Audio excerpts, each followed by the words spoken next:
નમસ્કાર વિદ્યાર્થી મિત્રો, કેમ છો? મજામાં? હું પ્રણવ રૂપાપરા આપ સૌનું મારી યુટ્યુબ ચેનલમાં હાર્દિક સ્વાગત કરું છું. આજે આપણે ભણવા જઈ રહ્યા છીએ વિદ્યુત ભારો અને ક્ષેત્રોનો લેક્ચર નંબર 6. અને આજે આપણે લેક્ચરમાં ભણવાના છીએ ખૂબ જ અગત્યની એવી આઈએમપી 2 માર્ક્સની થિયરી જે પૂછાવાની પૂરેપૂરી શક્યતા છે. ફરી વખત આપણે જોઈએ કે ચેપ્ટર નંબર 1 છે 7 માર્ક્સનું છે, જેમાં 5 MCQ ને 2 માર્ક્સની થિયરી છે. જો આજની આપણા લેક્ચરમાં જે થિયરી છે એ 2 માર્ક્સમાં ખૂબ જ આઈએમપી રહેશે. તો શરૂ કરીએ. લઈ લો તમારી પેન અને બુક અને આજનો આપણો લેક્ચર. તો આજના આપણા લેક્ચરનું જે પ્રશ્ન છે આવો છે: વિદ્યુત ડાયપોલના કારણે ડાયપોલની અક્ષ. આના પછીના લેક્ચરમાં આપણે વિષુવરેખા આવશે. અત્યારે શબ્દ યાદ રાખજો, અક્ષ. અક્ષ કોને કહેવાય કહીશ હમણાં જ. અક્ષ પરના બિંદુએ વિદ્યુત ક્ષેત્ર. તો આજે આપણા લેક્ચરમાં ડાયપોલના કારણે આપણે વિદ્યુત ક્ષેત્ર કેટલું ઉત્પન્ન થાય છે શોધવાનું છે. ફરી વાર, આજનો આપણો લેક્ચર શું છે તો કે ભાઈ વિદ્યુત ડાયપોલના કારણે ડાયપોલની અક્ષ પરના બિંદુએ વિદ્યુત ક્ષેત્ર. ચલો, તો અક્ષ કોને કહેવાય? ડાયપોલની અક્ષ. તો દાખલા તરીકે, પરંતુ અક્ષ સમજતા પહેલાં આપણે ડાયપોલ શું છે સમજવું પડે. એટલે જે લાસ્ટ લેક્ચરમાં જોઈ ગયા હતા, જેને ફરી વખત રિવિઝન કરીએ આપણે. વિદ્યુત ડાયપોલ શું હતી? એકબીજાથી પરિમિત અંતરે રહેલા બે વિજાતીય અને સમાન વિદ્યુત ભારોના તંત્રથી વિદ્યુત ડાયપોલ કહેવાય.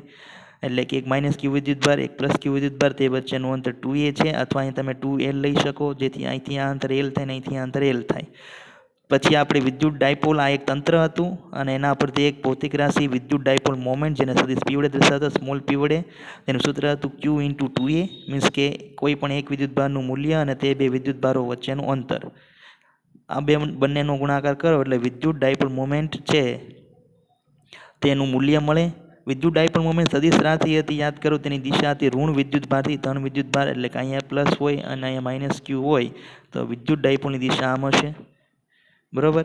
અહીંયા -q હોય, અહીંયા +q હોય. આ એક ડાયપોલ છે, તો વિદ્યુત ડાયપોલ મોમેન્ટની દિશા -થી પ્લસ તરફ હોય છે. સદિશ રાશિ છે, તેની દિશા મળી ગઈ આપણે.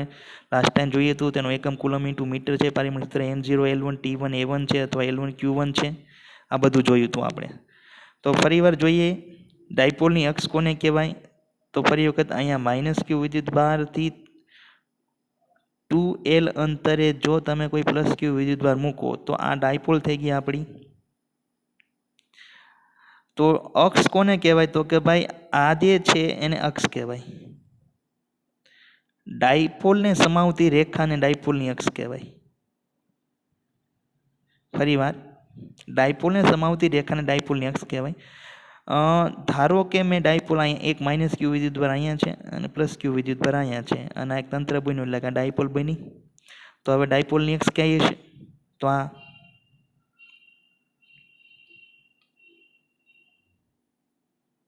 આ જે છે ને, આ ડાયપોલની અક્ષ છે. ડાયપોલને સમાવતી રેખા. એવું નહીં કે x અક્ષને અક્ષ કહેવાય, y અક્ષને ડાયપોલની કહેવાય.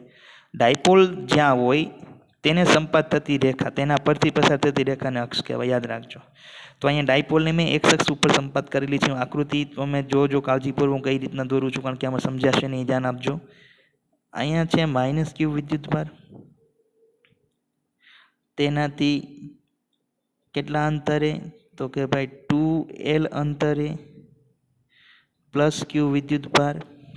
આ ડાયપોલનું કેન્દ્ર, અહીંયાથી આ અંતર l, અહીંયાથી આ અંતર l, એટલે ટોટલ અંતર 2l થઈ ગયું. રેડી, આ થઈ ગઈ ડાયપોલ. હવે ડાયપોલની અક્ષ એટલે માનો કે હું +q વિદ્યુત ભારથી આપણે આ બિંદુ, એટલે કે ડાયપોલના અક્ષ પરનું બિંદુ કહેવાય, p બિંદુ પાસે વિદ્યુત ક્ષેત્ર શોધવું છે. વિદ્યુત ક્ષેત્ર કોણ ઉત્પન્ન કરે? વિદ્યુત ભારો. અહીંયા કોના દ્વારા ઉત્પન્ન કરવાનું છે? ડાયપોલ દ્વારા. ડાયપોલના કેટલા વિદ્યુત ભારો હોય? 2 વિદ્યુત ભારો હોય, +q -q. +q વિદ્યુત ભાર એટલે આપણે શું કરીશું કે ભાઈ બિંદુવત વિદ્યુત ભાર ધારીશું અને બિંદુવત વિદ્યુત ભાર દ્વારા ઉત્પન્ન થતું વિદ્યુત ક્ષેત્ર તે બિંદુથી સમથિંગ અંતરે આવેલા બિંદુએ વિદ્યુત ક્ષેત્ર ગોતીશું.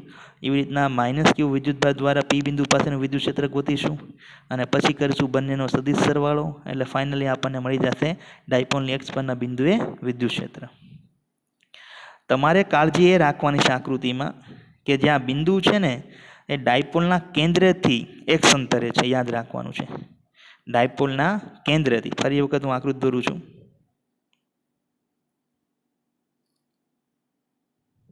જોજો અહીંયા આ માઇનસ ક્યુ વિદ્યુતભાર,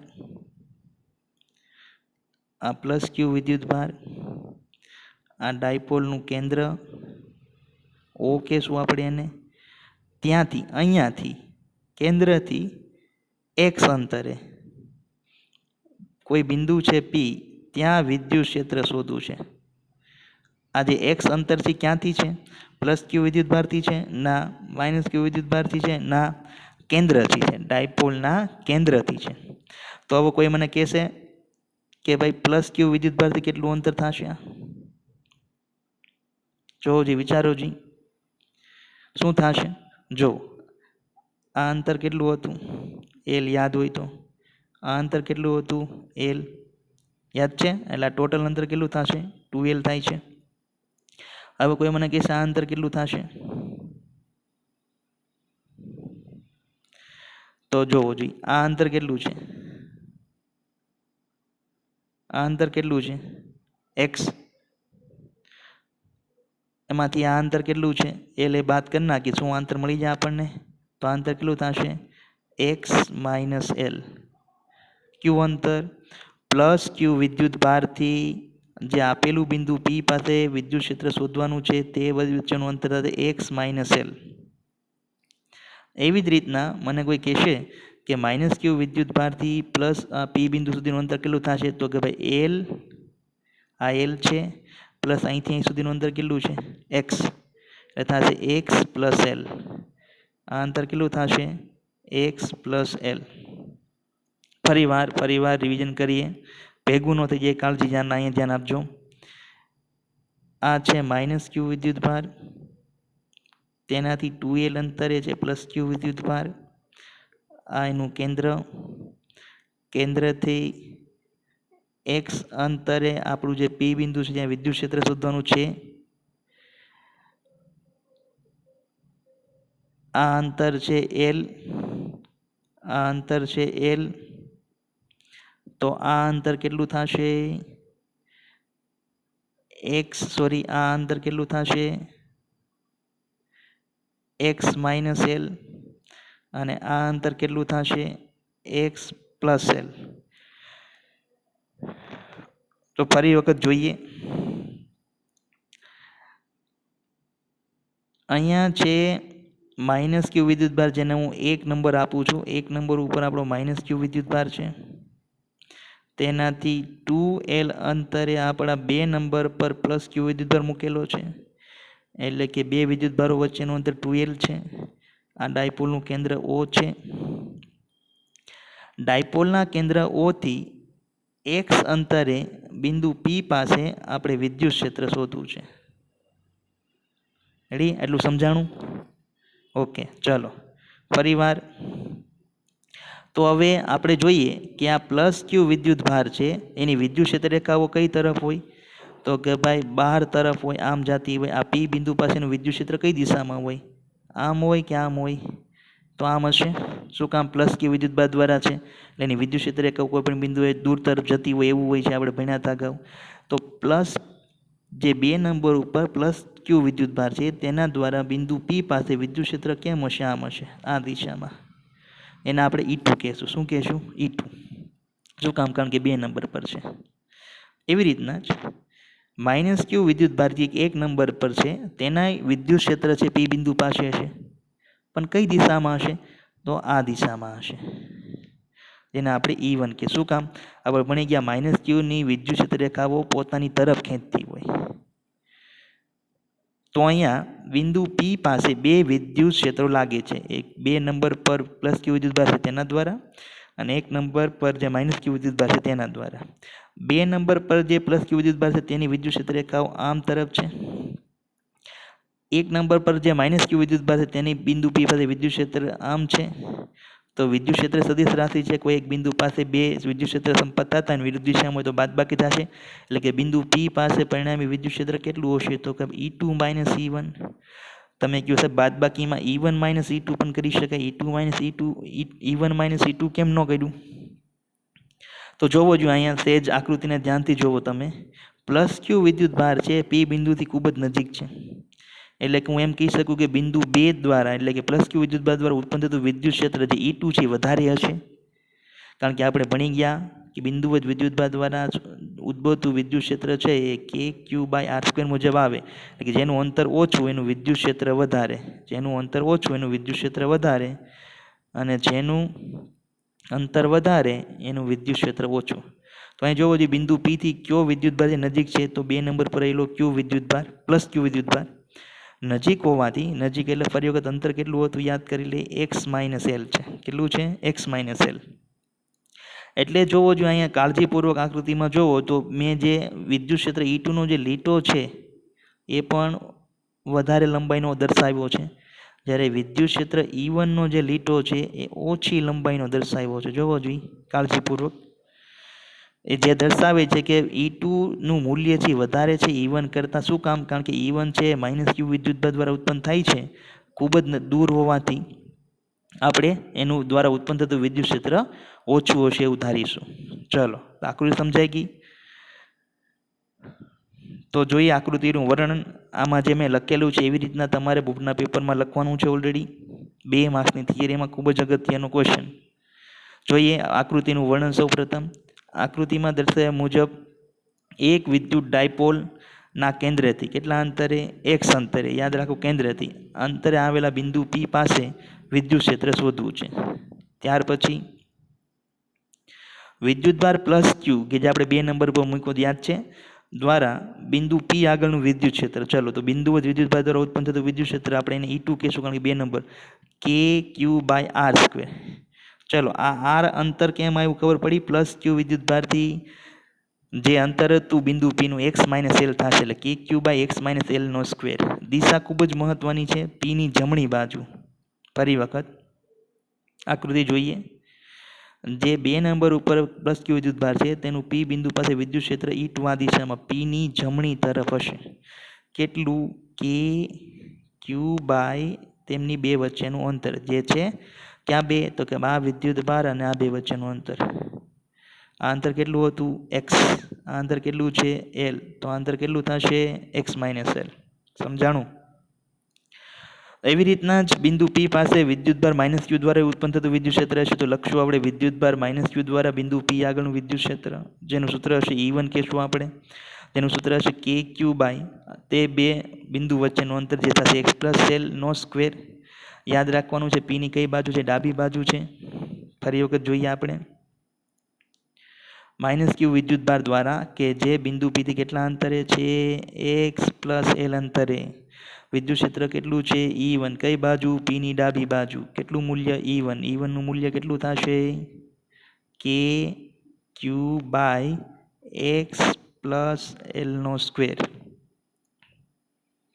બરોબર. તો અહીંયા પરિણામી વિદ્યુત ક્ષેત્ર જોવો જોઈએ. પરિણામી વિદ્યુત ક્ષેત્ર E net = E2 - E1 બાદબાકી થશે. E2 પહેલાં છે, એ વધારે મૂલ્યનો છે. E2ની E1ની કિંમત મૂકીએ આપણે. E2ની કિંમત છે KQ/x-L² માઇનસ E1ની કિંમત છે KQ/x+L². ચલો હવે જોવો જોઈએ શું થશે. બંનેમાંથી KQ અંશમાંથી કોમન નીકળી જશે, એ આગળ લઈ લીધા છે. અહીંયા શું વધશે? 1. અહીંયા શું વધશે? 1. તો 1/ આ આંકડો બધો લખી નાખો અહીંયા માઇનસ. અહીંયા શું વધશે? 1 છેદમાં આંકડો બધો લખી નાખ્યો છે અહીંયા. ચલો જોઈએ હવે અહીંયા વિચારો જોઈએ આના વિશે. પહેલાં આના વિશે વિચારવાનું. અહીંથી તમે શું કરશો? તો શું તમે લસા લેશો? અપૂર્ણાંક છે, અપૂર્ણાંકની બાદબાકી છે, એટલે અહીં લસા લેશો. લસા કેવી રીતના લેવાનો છે બોલો જોઈએ. શું આ બંનેનો ગુણાકાર છે એ છેદમાં રાખશો અને આને અહીંયા ગુણશો અને આને અહીંયા ગુણશો. તો ચલો જી શું થશે ગુણીએ તો કે KQ/x+L², એકને ગુણે એટલે x+L² માઇનસ આને ગુણશે એટલે શું થશે? x - L² છેદમાં બંનેનો ગુણાકાર લખી નાખ્યો છે. હવે અહીંયા વિચારો પાછું. અહીંથી તમે શું કરી શકશો બોલો જોઈએ? તો અહીંયા સાદુરૂપ આપી શકશો x પ્લસ એલનું હોલ રેઝ ટુ સ્ક્વેરનું પહેલા પદનો વર્ગ પ્લસ 2 ગુણ્યા પહેલું ગુણ્યા બીજું વત્તા બીજા પદનો વર્ગ. સેમ સિચ્યુએશન અહીં થશે પહેલા પદનો વર્ગ માઇનસ 2 ગુણ્યા પહેલું ગુણ્યા બીજું વત્તા બીજા પદનો વર્ગ. તો જોવો જોઈએ અહીં શું થશે x square plus 2xl plus L square થશે. અહીંયા x square minus 2xl plus L square થશે, પણ વચ્ચે આગળ માઇનસ નિશાની હોવાથી એક્સ સ્ક્વેર માઇનસ થઈ જશે, એલ સ્ક્વેર માઇનસ થઈ જશે, વચ્ચેનું પદ જે માઇનસ હતું એ પ્લસ થઈ જશે. એટલે ફાઇનલ આન્સર આવો આવશે. જે પ્રથમ જે છે KQ છે એમનામ જ છે, કાઉન્સ છે. એક્સ પ્લસ એલનું સાદુરૂપ શું આવશે? X square plus 2xl plus L square. X minus L સ્ક્વેરનું સાદુરૂપ શું આવશે? X square minus 2xl plus L square આવો જોઈએ, પણ આગળ માઇનસ હોવાથી બધી નિશાની બદલાઈ જશે. એટલે કે આવશે minus x square plus 2xl minus L square. જોવો જોઈએ હવે શું થશે સાદુરૂપમાં. તો એક્સ સ્ક્વેર કટ થઈ જશે, એલ સ્ક્વેર કટ થઈ જશે, વચ્ચે શું 2xl એટલે કેટલા થશે? 4xl. છેદમાં વાત કરીએ આપણે, છેદ ભૂલી ગયા. છેદ છે એક્સ પ્લસ એલનો સ્ક્વેર એક્સ માઇનસ એલનો સ્ક્વેર, તો શું આને હોલ રેઝ ટુ સ્ક્વેર લખી શકું? તો અહીંયા કાઉન્સમાં આવશે એક્સ પ્લસ એલ ને એક્સ માઇનસ એલ. ચાલો એક્સ પ્લસ એલ ને એક્સ માઇનસ એલનું શું થશે? X plus L x minus L આમ લખી શકું હોલ રેઝ ટુ સ્ક્વેર.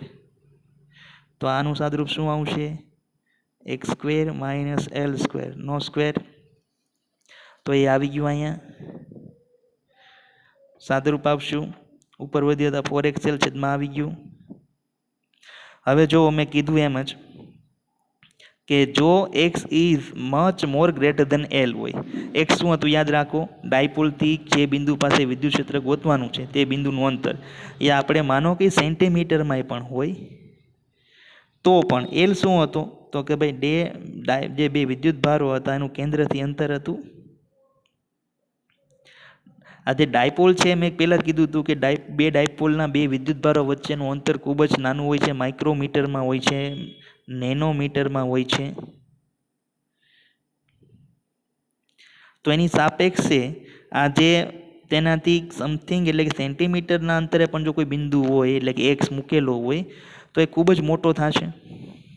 એટલે કે x is much more greater than L હોય, એટલે કે એક્સ તો એલ સ્ક્વેર ખૂબ જ ટેન્સ ટુ 0 થશે. એટલે કે એલ સ્ક્વેરને તમે અવગણી શકો. તો ઉપરોક્ત સૂત્રમાં તમે એલ બરાબર 0 મૂકી દો. અહીંયા 0 મૂકશો એટલે એક્સ સ્ક્વેરનો સ્ક્વેર એટલે એક્સની 4 ઘાત થશે. તો final E net is equal to KQ ઉપર આવશે 4xl અપોન એક્સની 4 ઘાત. હવે ઉપર જો આપણે જે છે એને આવી રીતના ફેરવશું, આ જે પદ છે એને આવી રીતના લખ્યું છે, એક્સ અહીંથી કટ થશે,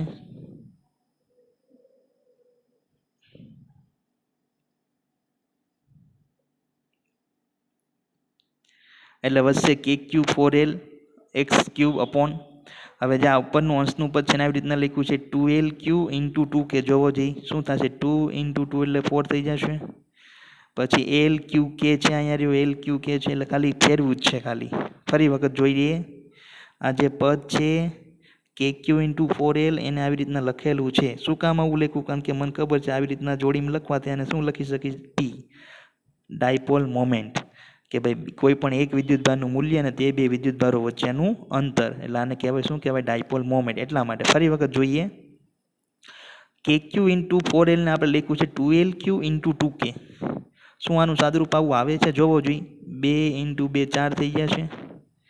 કે છે તો અહીંયા કે છે, ક્યુ છે તો અહીંયા ક્યુ છે, એલ છે તો અહીંયા એલ છે. તો આવું કરવાથી થશે શું? તો આ 2lq ની જગ્યાએ આપણે શું લખશું? આ 2k છે એ 2k લખી નાખ્યા છે. આ 2lq ની જગ્યાએ આપણે શું લખી નાખશું? p છેદમાં એક્સ ક્યુબનો એક્સ ક્યુબ તો છે જ. તો ફાઇનલ આન્સર આવ્યો 2kp ના છેદમાં એક્સ ઘન, 2kp ના છેદમાં એક્સ ઘન. તો આ છે કોઈ ડાયપોલના કેન્દ્રથી ડાયપોલની અક્ષ પર ડાયપોલ દ્વારા ઉત્પન્ન થતું વિદ્યુત ક્ષેત્ર. કેટલું? 2kp ના છેદમાં એક્સ ઘન. ફરી વખત, કોઈ ડાયપોલના કેન્દ્રથી એક્સ અંતરે આવેલા પણ ક્યાં? અક્ષ પર આવેલા બિંદુએ વિદ્યુત ક્ષેત્ર કેટલું હશે? 2kp ના છેદમાં એક્સ ઘન. જ્યાં 2 તો ફિક્સ છે, કે છે એ 9 × 10⁹ છે, પછી ડાયપોલ મોમેન્ટ છે, સદિશ રાશિ છે, એક્સ છે એ યાદ રાખવાનું છે ખાસ ડાયપોલના કેન્દ્રથી બિંદુ સુધીનું અંતર છે, કોઈ એક વિદ્યુત ભારથી નહીં, યાદ રાખજો ડાયપોલના કેન્દ્રથી બિંદુ સુધીનું અંતર છે. હવે તમે કહેશો કે સાહેબ વિદ્યુત ક્ષેત્ર સદિશ રાશિ છે, આ તો આપણે અદિશ ફોર્મ મળ્યું છે. ચલો તો આપણે એનું દિશા જોઈએ પહેલાં સૌપ્રથમ તો ફરી વખત આકૃતિ જોઈએ. આપણને ખબર જ છે કે અહીંયા જોવો જઈએ પી બિંદુ પાસે પરિણામી તીવ્રતા કઈ દિશામાં છે, તો ભાઈ આ દિશામાં જશે. શું કામ? બે તીવ્રતા છે, એક E2 ને E1, પણ E2 છે વધારે મૂલ્યની હોવાથી પરિણામી બિંદુ પી પાસે પરિણામી વિદ્યુત ક્ષેત્ર આ દિશામાં હશે. હવે ડાયપોલ મોમેન્ટની દિશા કઈ દિશામાં છે? માઇનસ વિદ્યુત ભારથી પ્લસ વિદ્યુત ભાર, એટલે કે આ દિશામાં જશે. એનો મતલબ કે પીની જે દિશા છે, વિદ્યુત ડાયપોલ મોમેન્ટની જે દિશા છે, તે જ પરિણામી વિદ્યુત ક્ષેત્ર ઈની દિશા થશે. ફરી વખત બિંદુ પી પાસે વિદ્યુત ક્ષેત્ર પરિણામી વિદ્યુત ક્ષેત્રની દિશા કઈ? તો એની પર બે વિદ્યુત ક્ષેત્ર લાગે, એક E2 આ દિશામાં, એક E1 આ દિશા. વધારે પ્રબળ વિદ્યુત ક્ષેત્ર કેવું છે? E2 છે, એટલે પરિણામી વિદ્યુત ક્ષેત્ર આમ લાગ્યું, પરિણામીની દિશા આમ થઈ. હવે અહીં ડાયપોલ તરફ નજર મારો તો ડાયપોલની ડાયપોલ મોમેન્ટ એટલે કે પી છે, એની દિશા કઈ હોય? તો માઇનસ વિદ્યુત ભારથી પ્લસ વિદ્યુત ભાર. તો અહીંયા આ દિશા હશે. તો શું પીની દિશા એ જ એની દિશા થઈ ગઈ? તો આપણે આવી રીતના લખી શકીએ સદિશમાં એને, આ હતું અદિશ E બરાબર 2kp/x3. સદિશમાં ઉપર ખાલી એરો મારી દેશું અને અહીંયા પી માંથી એરો મારી દેશું, એટલે આનું થઈ ગયું સદિશ સ્વરૂપ. ફરી વખત જોઈ લઈએ એક વખત, ખૂબ જ આઈએમપી થિયરી છે, 2 માર્ક્સમાં તમે આટલું લખશો એટલે 2 માર્ક્સ તમને થશે. ક્વેશ્ચન શું છે પહેલાં જોઈ લઈ. વિદ્યુત ડાયપોલના કારણે બરાબર, વિદ્યુત ડાયપોલ શું છે? બે બિંદુ વિદ્યુત ભારથી બનતું તંત્ર કે જે પરિમિત અંતરે છે, અને ડાયપોલની કઈ બાજુ? અક્ષ પર યાદ રાખજો. પછી આપણે આની પછીના લેક્ચરમાં આપણે અહીંયા વિષુવરેખા પર લેવાના છે. વિષુવરેખા કોને કહેવાય? એક વખત ફરી વખત કહી દઉં, જો આ ડાયપોલ હોય તો આની વિષુવરેખા કહેવાય, આ એની અક્ષ કહેવાય.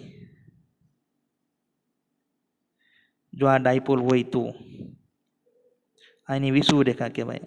આજે આપણે લેક્ચર ભણ્યા છે એ ડાયપોલના અક્ષ પરના બિંદુએ વિદ્યુત ક્ષેત્ર છે. તો ફરી વખત આપણે શું કર્યું હતું યાદ કરીએ.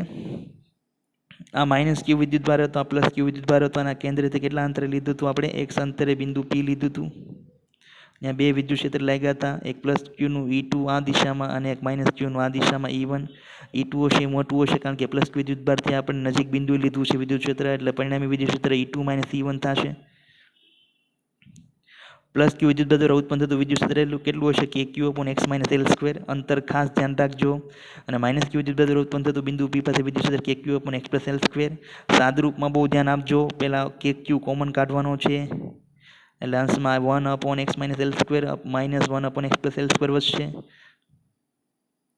ત્યારબાદ અપૂર્ણાંકનો શું કહેવાય? બાદબાકી કરવાની છે, એટલે પહેલાં છેદમાં 2નો ગુણાકાર, પછી ક્રોસ ગુણાકાર કરવાનો છે, એટલે પદ આવશે.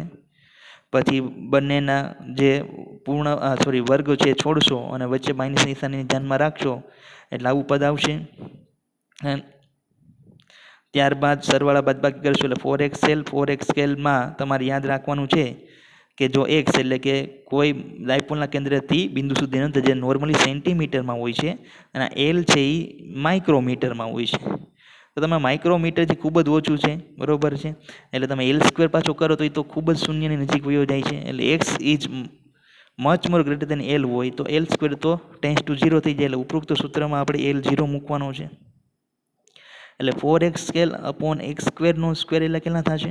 ફરી વખત x² - 0 એટલે 0, સોરી x² - 0 એટલે x², એનો સ્ક્વેર એટલે x⁴.